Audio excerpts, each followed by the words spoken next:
What are you making, Gozza?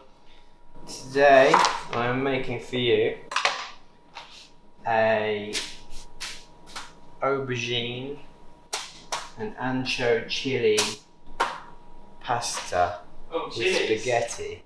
But don't worry, they're not spicy chilies, they're smoky chilies. So hopefully Jace won't come out in a, you know, hissy fit. And it'll all be fine. And also, this is a courgette grown by my mum and dad, which they gave me, and so I'm going to use that as well. It's more like a marrow, to be fair. It's not a particularly flashy recipe or anything like that, but I think it's tasty, and everyone loves pasta, generally. Grown with love. Yeah. By the Doyles. From the Doyle family. Got high hopes. I do appreciate as well that he's gone for a vegetarian. It's good for me. He's not just doing something and taking, for me, just taking out the good bits. This recipe, he says it's really tasty as it comes, and it comes vegan. I mean, should be sweet. I do fear for him. I fear that the rest of the group will mark him harshly for that. Carnivorous bunch. I love pasta. Tom is a man who enjoys his food. He knows good food. I reckon Doz's will be very good. I can't imagine it being bad. He doesn't do stuff badly. It's probably beautifully simple, and we're all going to go, wow, that is a beautifully simple and very delicious dish. It's a vegetarian-based pasta. The sauce and stuff is vegetarian as well. I can't get excited about that. I mean, maybe it's better than it sounds. That to me sounds like, do you want to go on a paddleboard? Do you know what I mean? But when you do go on the paddleboard, it is actually quite fun. But from the shore, it looks like the most boring thing ever. I forgot to do my zebra stripes down my aubergines.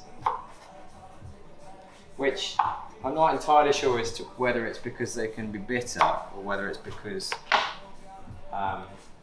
it's chewy skin or something like that. I don't know. Thankfully they hadn't quite got in the oven yet.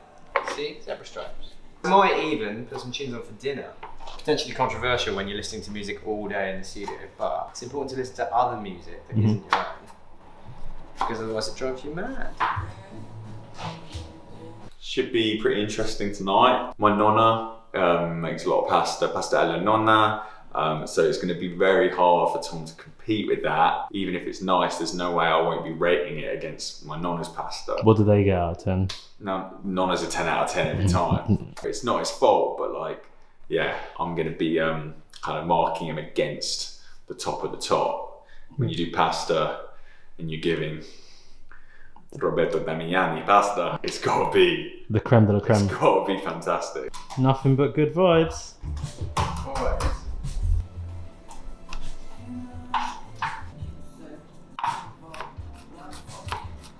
Pretty good, under control. Ready to open my first bottle of wine and have a Little pre-meal drink, huh? little chef's perk. I've got to say, it smells delicious. It's actually Pecorino Romano. Do you know, my mum would be a big fan. She's Italian, not just because you're like gorgeous guy, you know. It's a lot of cheese, isn't it? So I have to turn this off on again. I hate induction ovens. Well, I hate with this one particularly. I miss gas hob. Bad for the world. This is better. Tunes are going. Yeah, cheese. Mate, it's cheese. Doz is already on a 3 and he hasn't even fed us yet. Yeah. 5 school, dinner party. How you feeling, Doz? Yeah, right. Very relaxed. You like it, you like it. You know. Sorry, but that's your dinner tonight. Love that. We've got this opportunity. And it's horrible. This one looks amazing. We need a piece of cards. Like, That's yours. That's mine. Oh, thank you. Any more cheese, if anyone wants? A bit of homegrown parents courgette. Oh yeah. Homegrown. Was it homegrown or was it like Simon's Battle? Got a lovely level of spice. Yeah. This is delicious. It sounds like I was taking the piss, but I'm not. I'm serious about it. I stand by it now. It really is that analogy. What was the analogy? Hey, you have to find out. We'll find out. Oh, fresh basil from the store. Basil is sick. Tom, what's giving me the spice on this? What's giving me the back of the tongue kick? An ancho chili, like a Mexican chili. Really? A smoky, kind of fruity one. Is it first come, first serve on the seconds? Who wants seconds? Everyone. I'll take them. Lovely, Tommy. Thank you, mate. I think you filled them up. Filled me up. Yeah, I'm full too. I'm surprised there were seconds as well. Mind you, a kilo of pasta for 7 people's. Could be a fair bit, isn't it? Yeah, but you left the boys nice and full. Probably Yeah. lethargic before going to record I again. know. Whoops. Tom. What can I say about Tom's pasta alla forna? I think that's what it's called. Pasta la norma. Yeah, pasta alla norma. It was good. It was good. It was simple. No messing around really. It was like, I thought maybe like the veg stuff would be oh shit. It was amazing.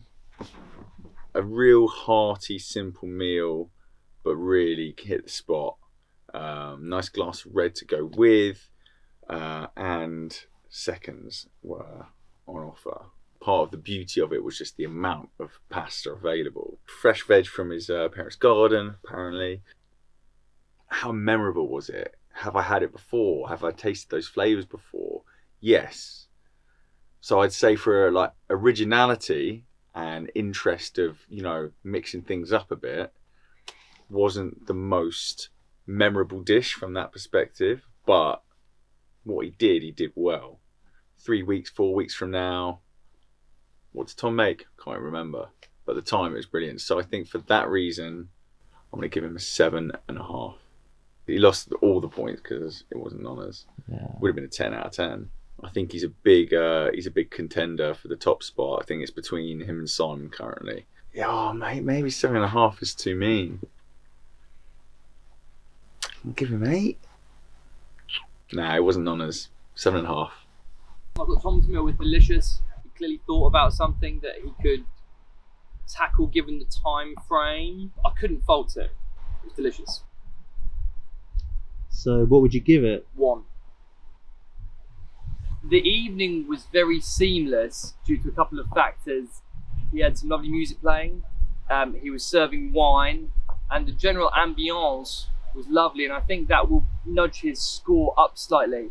But there's a very crucial factor here, which I must bring to the table, which is to use my wine. And he did ask, which is fine, but the wine was such a crucial element to setting the ambience that I think I'm going to mark him slightly lower than I should do had the wine not been a factor within this equation. So I'm going to give Tommy a 7. Sorry? You called me a pussy. You called me a pussy because I didn't give Tom a 1. Go with your first. Why did you change your mind? I think it's so awkward though. I hate this whole thing. Like, give him 1. Okay. In that case, 1. Tommy's getting a 1. 1. I go back to the paddleboard. You're looking at it going, really? But once you're on it, it was a lot better. But he did try to kind of romance us with some pre-food music and wine.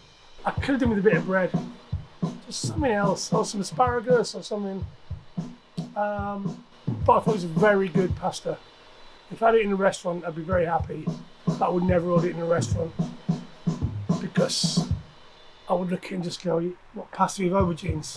But like I say, once he tasted it, it was very tasty. Had a bit of a kick to it as well, but not too much. Yeah, good strong 7, 7.5. Very good, very good. Well done, Tommy. Not quite Simon's, No. but he's ahead of Matt. Well, Matt just injured me, so I'm still injured from it. Tommy's pasta alla norma. Really enjoyed this. I thought it was awesome. It was brave of Tommy. Went fully vegan for everyone. Probably, a lot for ease, for my benefit. Yeah, to make one thing, and I think he knew other people were going to come down on him hard. But I thought there's something to be said for simple ingredients, but quality and effective cooking. The basil, the fresh basil leaves on top, the sauce that he made. I thought it was excellent. If I'd been served that up in an Italian restaurant, I would have been more than happy for that reason. Ambiance, the first person to set a vibe with music and wine. It's a 9. It's a 9 for me. Can't get much better.